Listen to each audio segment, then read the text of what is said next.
Let's head out to Collingwood headquarters now. Alicia Muling is there with the man of the moment in many ways, Alicia. Yeah, he is a man of the moment. We're so thrilled to have Collingwood superstar, Brownlow medal fancy, all-round nice guy, Nick Daicos, join us. Hey, Nick, thanks so much for your time. Nah, thanks for having me. What have the last 36 hours been like for you? How many people have already asked you for a grand final ticket? Yeah, there's been a few. It's been pretty chaotic. Yesterday I got down to watch my mates play in their grand final and there was lots of Collingwood fans there. So feeling a lot of the excitement of the fans and yeah, it's going to be a great build-up. Were you aware yesterday, Nick, that perhaps that tackle on Brent Daniels may have caught the eye of the MRO?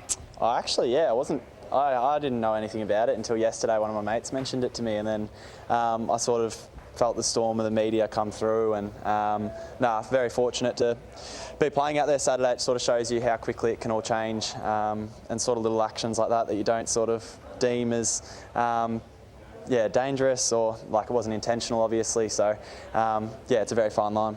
Friday night marked 48 days since you injured that knee against Hawthorn in round 21. During that period, were there any dark times where you thought, geez, I might not be able to make it back for finals? I was always pretty driven on getting back, as you're saying, whether or not that was going to be realistic or not, I wasn't too sure, but I gave it my all with my recovery. I was out there doing sort of solo sessions, but every time I'd come back into the club, the boys were there with a smile, always asking me how I was, and that really meant a lot to me, and just trying to stay involved with the program through meetings and going down to games and watching them perform was the main way I stayed connected. Guys, over to you. Nick, you've always taken everything in your stride and your short time in the game. Will there be a period this week, though, to reflect on what it is that the Daicos name means to Collingwood Footy Club and how you have always shared your story, not just with your family, but all Collingwood supporters? We'll just take a look at some famous Daicos moments as you answer that question too.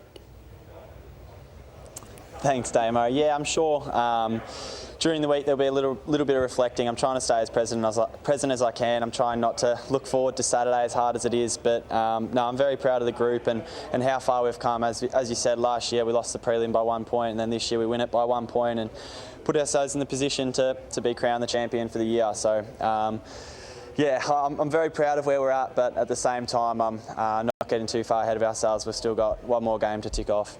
I love the fact that you got the footy in the hands still at the moment. A great advertisement for the kids out there. The best player in the comp still walks around with the football. Can it take you back to 2010? You and your brother were there at the unfurling of the flag for the last premiership with Tony Shaw. Now you can make your own history. Yeah, thanks, Brownie. It's very special to be there that day. Hoping that we can replicate it in a week's time and hopefully do it ourselves. But yeah, Collingwood's meant so much to me for so long, so to go out there this week and hopefully represent them in the black and white and the many supporters that we've got is a true honour for me, and it's something that I don't take for granted. Hey Nick, sometimes the second week back can be harder than the first because you're sore and other parts of your body can be sore too from the bang crash nature of it. How's the rest of your body pulled up from Friday night?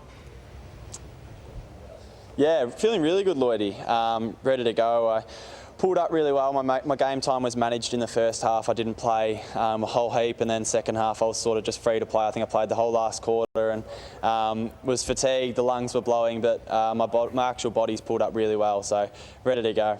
It's a big week starting tomorrow night, so good luck to you from on that perspective as well. But how do you spend tomorrow in terms of your mindset with the eyes on what's happening on Saturday? Yeah, I think we're in here training during the day, and to be honest, I sort of forgot what's on tomorrow night. I've been so focused on getting back, and then now I'm back. All my focus has been on Saturday. We're through to the grand final. I've always dreamed of that, and even just the build-up, like seeing the supporters, how much it means to them, and then as a group collectively, we heard a lot last year losing that prelim. So to have the opportunity this week, that's where my focus as a family set. Hey Nick, can I ask you, how do you switch off? I mean, you are, and I don't necessarily want you to agree with this, but you are the biggest name in football at the moment. How do you switch off from football? You're brought up in a household where it is all football, is all Collingwood. You got things that you do to take your mind off, whether it be cooking or whatever? Not too much cooking goes on, Tony. I've probably got to get a little bit better there, but I just love spending time with my mates, to be honest, getting down to the beach, shooting basketballs, spending time with family. That's sort of how I just stay present, and I think still stay a kid with all the sort of storm and pressures going around. That's what Fly always talks about, just be yourself. And yeah, for me, that's spending time with my family. It's what I love doing, whether it's board games at night or whatever, just to take our mind off it. And yeah, I just think keep a bit of perspective. There's obviously so much more to life than footy. So yeah, I think that stuff keeps me really grounded. Nick, you and your club have obviously given you a chance now to realise one of your dreams. Can you recall as a young kid, and I know you're still young, you're only 20, in the system only 2 years, but can you recall as a kid when it first kicked into your thought processes that you could maybe follow your famous father in a premiership win? Yeah, from a young age, I've always sort of strived for that team success as everyone did. I achieved it with my junior clubs and then school, and I always remember they're my happiest moments in footy. They're the best memories I have. It doesn't matter sort of how well you play individually when you achieve that team success and you're all a part of it. It's obviously so special, and Dad talks about 1990 a bit as his highlight of his footy career, and it's 25, 30 years on, and that still is his biggest highlight. He had plenty of great individual games, but at the end of the day, I think we all draw back to team success and how much we share that connection and how much it means to us all. So for me, I'll be ready to go, give it my all Saturday, and I can't wait. And Nick, I'm sure you get a good night's sleep the night before the grand final. You're a Temper Mattresses ambassador as well. Oh, for God's sake. Are you serious? We've got him for 3.5 minutes and you want to commercialise it, you stupid little man. No, I sure am. I'll be sleeping well, hopefully.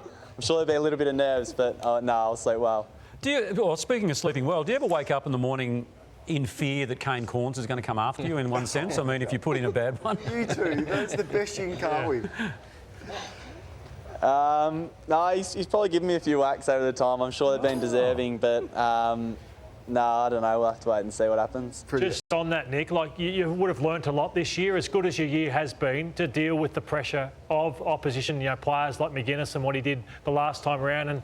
And obviously Jordan to go his form. We think that maybe Dunkley might go to him. But, yeah, what you've learnt out of this year as well?